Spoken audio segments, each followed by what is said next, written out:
ஹனுமானுடைய பிரபாவத்தை ஆரம்பிச்சே ராமன் சொல்றாராம், ஆஞ்சநேயா உன் ஒத்தராலத்தான் இவ்வளவு அழகா இந்த 100 யோஜன விஸ்தீர்ணம் உள்ள சமுத்திரத்தை தாண்ட முடியும். நீ அசாத்திய சாதக சுவாமின் அப்படின்னு சொல்றத நிரூபணம் பண்ணிருக்க. அது மாத்திரமல்ல, நகிதம் பரிபஸ்யாமி யஸ்தரேதமகோததிமோ அன்யத்ர கருடாத்வாயோ அன்யத்ர ச ஹனுமதக. கருடன் வாயு இவா 2 பேர் தான் இதுவரைக்கும் சமுத்திரத்தை தாண்ட முடியும். அது இல்ல அப்படின்னு நீ இன்னொருத்தனாலையும் முடியும் அப்படின்னு ஆஞ்சநேயனான நீ தாண்டி இருக்க.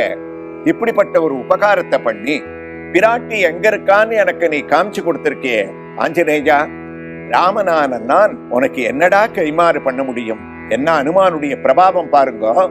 எல்லாருக்கும் எல்லாத்தையும் அழிக்கக்கூடிய வள்ளலான அகிலகேய பிரத்யநீக கல்யாணிகதானனான சுவாமி ஹனுமானை பார்த்து உனக்கு என்ன கொடுக்க முடியும்ன்றார் யுத்தகாண்டம் ஆரம்பத்துல. ஹனுமான் சவினயத்தோட சொன்னாராம், பிரபோ உங்களுடைய அனுக்கிரகம் எனக்கு இருந்தா அதை விட என்ன இருக்கு?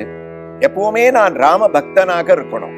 ராம் ராம் ராம்னு உங்களுடைய நாமத்தை உச்சாரணம் பண்ணக்கூடிய ஒரு பிரேம பக்தியானது உங்க பேர்ல எனக்கு இருக்கணும். அதுக்கு அனுக்கிரகம் பண்ணணும்னார். ராமன் சொன்னார், அது போராதுரா குழந்தை, இங்க வா அப்படின்னு ஹனுமான தூக்கி தன்னுடைய மடியில உட்கார வச்சுண்டு ஏஷ சர்வஸ்வபூதஸ்து பரிஷ்வங்கோ ஹனுமதக மயா காலமிமம் பிராப்ய தஸ்தஸ்தஸ்ய மகத்மனக இத்யுக்த்வா ப்ரீதி கிருஷ்டங்கோ ராமஸ்த்வம் பரிஷஸ்வஜே.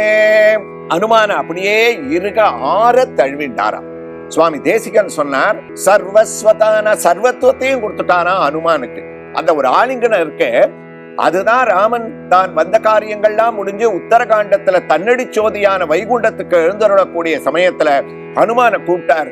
ஹனுமான் வரமாட்டேன்னு சொல்லிட்டாராம். பாவோ நான்யத்திர கச்சதி, நான் பூலோகத்திலே இருந்துட்டு எத்திர ரகுநாத கீர்த்தனம் தத்திர தத்திர கிருதமஸ்தகாஞ்சலியும். ராமான்னு எங்கேயாவது யாராவது ஆரம்பிச்சாள்னா எதிர உட்காண்டு ஆனந்த கண்ணீரை பெருக்கிண்டு ராமாயணத்தை கேட்டு இருப்ப, உன்னோட வரமாட்டேன்னார். என்னை பிரிஞ்சு எப்படா உன்னால இருக்க முடியும்னார். உன்னை பிரியலையே.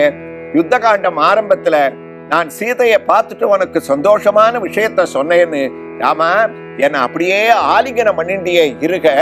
அப்ப ஸ்ரீராமச்சந்திரமூர்த்தியினுடைய ஹிருதயம் உன்னை கொண்டு என்னுள் வைத்தேன், என்னையும் உன்னிலிட்டேன், என் அப்பா என் இருடி கேசா என்னுயிர் காவலனேன்னு ஆழ்வாருடைய வாக்குப்படி பிரபோ இத பாடுறா, நீ என்னுடைய ஹிருதயத்துல யுத்த காண்ட ஆரம்பத்துல இருக்கிற ராமனை பாரு அப்படின்னு கிழிச்சு காமிச்சதாக மகான்கள் சொல்லுவார். அப்படி ஹனுமானுக்கு ஒரு அனுகிரகம்.